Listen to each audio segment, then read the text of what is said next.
Salut à tous, alors sûrement beaucoup d'entre vous ont pu voir que la semaine dernière les étoiles s'étaient un peu alignées pour me casser les burnes.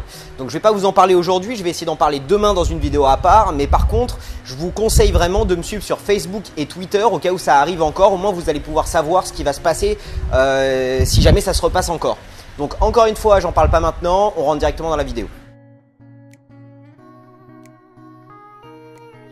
Pendant la Deuxième Guerre mondiale, Henry Beecher, un médecin anesthésiste, administrait de la morphine aux blessés de guerre pour calmer leur douleur. Alors que les blessés continuaient d'arriver, les stocks de morphine baissaient de plus en plus jusqu'au moment où il ne lui en resta plus du tout. À ce moment-là, Henry Beecher décida de faire un test. Il décida d'injecter des soldats blessés avec une solution saline qui n'avait aucune propriété anesthésique en leur faisant croire qu'il leur injectait de la morphine. En gros, il leur injectait de l'eau salée au lieu de leur injecter de la morphine, c'est pas la même chose. Mais les résultats furent surprenants. Parce que les soldats pensaient qu'ils recevaient de la morphine, 40% d'entre eux ont dit que la douleur avait diminué. Pour parler de l'effet placebo, on va commencer par discuter très rapidement de conditionnement. Beaucoup d'entre vous ont déjà entendu parler du chien de Pavlov. Pavlov décida de sonner une cloche à chaque fois qu'il allait nourrir son chien. Le chien entendait donc la cloche à chaque fois qu'il allait être nourri. Au début, le chien entendait la cloche, voyait la viande, salivait et était nourri. Mais alors que les semaines passaient, Pavlov réalisa que le chien se mettait à saliver au son de la cloche. Le chien avait donc associé le son de la cloche au fait d'être nourri et ayant compris ça, il se mettait à saliver avant même de voir la viande. L'anticipation seulement de la viande était suffisant pour créer cette réaction physiologique de salivation. L'effet placebo est en fait très similaire. Par exemple, on tombe malade, on va chez le docteur, il nous prescrit un médicament pour nous soigner et on finit par aller mieux. C'est comme ça qu'on a été conditionné depuis notre plus tendre enfance, ça a marché pour nous jusqu'à là.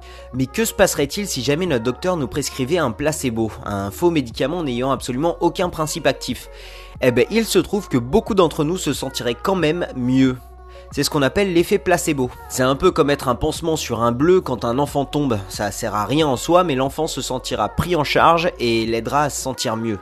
Un placebo est donc tout ce qui donne l'impression d'avoir un impact sur une situation donnée alors qu'il n'en a réellement aucun. Tout ce qu'il reste est donc l'anticipation du résultat chez le sujet. Parce qu'il croit que quelque chose marche, alors ça marche. Il est d'ailleurs obligatoire quand on cherche à mettre un nouveau médicament sur le marché de tester son efficacité face à l'effet placebo. Pour un nouveau médicament pour soigner les migraines par exemple, il faudra avoir 2 groupes de personnes ayant des migraines, donner le nouveau médicament à un des groupes et donner un placebo au deuxième groupe. C'est-à-dire une pilule qui ressemble à un médicament mais qui ne contient en fait aucune substance active. Si le nouveau médicament montre qu'il est bien plus efficace qu'un placebo, alors il a été prouvé qu'il a un impact réel sur ce symptôme. Aujourd'hui, on va regarder d'un peu plus près ce phénomène, le fait que dans certaines situations, nos croyances ont un réel impact physique sur notre corps.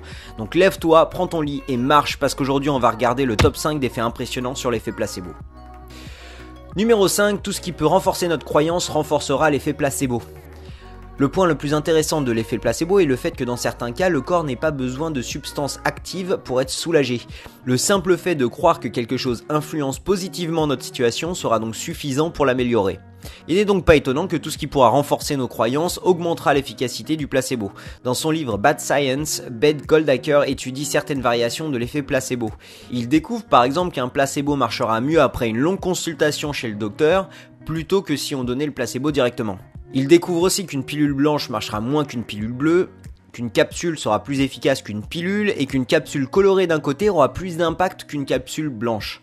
L'effet du placebo sera plus fort si la pilule est plus grosse et c'est aussi le cas si on prend 2 placebos en même temps plutôt qu'un matin et un le soir.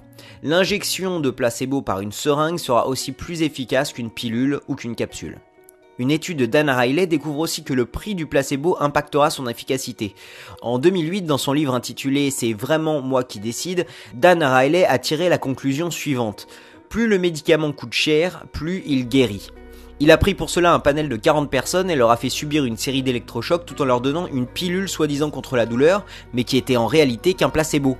Pour le premier groupe, les pilules coûtaient 1,70€, mais pour le deuxième groupe, les pilules coûtaient seulement 7 centimes d'euros. Il se trouve que 85% des personnes du premier groupe ressentaient moins de douleur, contre seulement 60% des personnes du deuxième groupe. Et cette étude suggère finalement que l'investissement qu'on mettra dans une pilule, que ce soit un placebo ou pas, aura un impact sur son efficacité. Numéro 4, les effets des antidépresseurs ne sont pas meilleurs que les effets d'un placebo chez la majorité des patients. Au début 2010, Jay Fournier de l'Université de Pennsylvanie publia un papier cherchant à tester l'efficacité des antidépresseurs classiques face à l'effet placebo. Il a donc repris 6 essais thérapeutiques comparant les effets d'un antidépresseur à ceux d'un placebo. Ces 6 essais écrits entre 1980 et 2009 étudiaient plus de 700 malades atteints de dépression plus ou moins sévère. Les résultats que Jay Fournier et son équipe trouvèrent n'étaient pas forcément ce que les entreprises pharmaceutiques voulaient vraiment entendre. Ils ont découvert que l'effet des antidépresseurs était minimal ou inexistant en moyenne chez les personnes souffrant de dépression légère ou modérée. C'est-à-dire que si quelqu'un de dépressif n'ayant pas de symptômes de dépression grave prenait un vrai antidépresseur, alors il aura un résultat extrêmement similaire que s'il prenait simplement un placebo. Par contre, ils ont trouvé que chez les patients souffrant de dépression sévère, les vrais antidépresseurs auront un effet bien plus notable que les placebos. Cette nouvelle étude suggère que l'utilisation d'antidépresseurs n'est justifiée que si les patients souffrent de dépression sévère. Numéro 3, un placebo a des impacts psychologiques mais aussi physiques. Beaucoup pourraient penser que l'effet placebo n'est que dans notre tête, étant donné qu'on ne prend aucune substance active, il n'y a aucune réaction physique dans notre corps. Il se trouve que c'est faux. Un placebo va vraiment avoir des réactions physiques sur notre corps. Il se trouve que lorsqu'on prend un placebo, notre corps sécrétera des endorphines, qui est une substance produite naturellement par notre cerveau et qui s'apparente beaucoup à de la morphine. Ça explique que les patients prenant un placebo ne feront pas simplement qu'imaginer que leur douleur diminue, la douleur diminuera réellement. Dans une autre étude, John Carr Zubieta de l'Université du Michigan testa 14 sujets pour voir l'effet du placebo sur leur cerveau. Il leur injecta une solution saline dans la mâchoire, ce qui est une procédure inoffensive mais légèrement douloureuse. À un groupe, il donna un antidouleur et à l'autre groupe, il donna un placebo. Pendant 20 minutes, il leur demanda de noter leur douleur toutes les 15 secondes. Ils ont alors pu découvrir qu'après l'injection de la solution saline, le système produisant des endorphines était activé, mais montrait encore plus d'activité une fois que les sujets avaient pris le placebo. Pour comprendre encore plus le rôle des endorphines dans l'effet placebo, ils mélangèrent le placebo avec un produit permettant de bloquer la production d'endorphines dans le cerveau. Ils constatèrent alors qu'il n'y avait plus d'effet placebo. Ces deux études montrent bien que la sécrétion d'endorphines a un rôle clé dans l'effet placebo contre la douleur. Numéro 2, l'effet nocebo. Il existe quand même une contrepartie à l'effet placebo qui s'appelle l'effet nocebo. Comme j'ai pu le mentionner avant, quand un nouveau médicament est testé, les chercheurs doivent comparer deux groupes, un groupe prenant le nouveau médicament et l'autre prenant un placebo. Les deux groupes sont préalablement informés des effets du médicament et aussi de ses effets secondaires potentiels. Souvent, certaines personnes prenant le vrai médicament décident d'arrêter le traitement, justement à cause de ses effets secondaires indésirables. Mais ce qu'il y a de plus intéressant encore, c'est qu'en moyenne, 20% des personnes prenant le placebo décident aussi d'arrêter le traitement à cause de ces mêmes effets secondaires. De la même façon que croire qu'on va guérir nous aide à guérir, croire qu'on est malade nous pousse à être malade. Peu d'études se concentrant spécifiquement sur l'effet nocebo ont été menées, ce qu'on peut comprendre étant donné le problème éthique à faire du mal à des volontaires. Mais ne vous en faites pas, certaines expériences ont quand même été menées au nom de la science. Une de ces expériences est produite au Japon. Les chercheurs demandèrent à 57 étudiants de répondre à un questionnaire sur les plantes, puis sélectionnèrent ceux qui disaient avoir des fortes réactions au sumac vénéneux, qui est une sorte de plante créant des plaques irritantes au contact de la peau, un peu comme les orties. Après leur avoir bandé les yeux, ils frottèrent un de leurs bras avec une plante inoffensive en leur disant que c'était du sumac vénéneux. Puis ils frottèrent l'autre bras avec du sumac vénéneux en leur disant que c'était une plante inoffensive. Après quelques minutes, le bras que les participants croyaient avoir été exposé au poison eut une réaction, alors que dans la plupart des cas, le bras ayant réellement été exposé au poison n'en eut aucune. Ça nous montre donc bien que ce qu'on pense être vrai influence dramatiquement nos réactions physiques. Numéro 1, l'effet placebo ne s'arrête pas aux médicaments. Donc c'est une chose de prendre un médicament, mais c'en est une autre de se faire opérer. Une opération change une personne physiquement et radicalement. Eh bien, croyez-le ou non, mais des personnes se sentent mieux et guérissent après avoir reçu certaines opérations placebo. L'étude la plus dramatique a été faite sur 180 patients souffrant d'arthrose. Ils ont été divisés en 3 groupes. Le premier groupe reçut l'opération normale visant à nettoyer des fragments de cartilage et de calcium de leur genou. Le deuxième groupe ne reçut qu'un lavage du genou. Et le dernier groupe recevait une opération placebo. C'est-à-dire qu'ils allaient être anesthésiés, passer sur le billard, se faire inciser le genou, mais ne recevront aucune procédure médicale. Les résultats ont été surprenants. Les personnes ayant reçu la vraie intervention ne se rétablissaient pas plus vite que les autres groupes. Les 3 groupes se sentèrent tous mieux après l'intervention, que ça soit une intervention placebo ou pas. Toutes ces études suggèrent qu'on est extrêmement sensible au contexte dans lequel on fait les choses. Le contexte et notre conditionnement à réagir à certains symboles, comme un docteur en blouse blanche par exemple, peut être plus puissant qu'on ne l'imagine.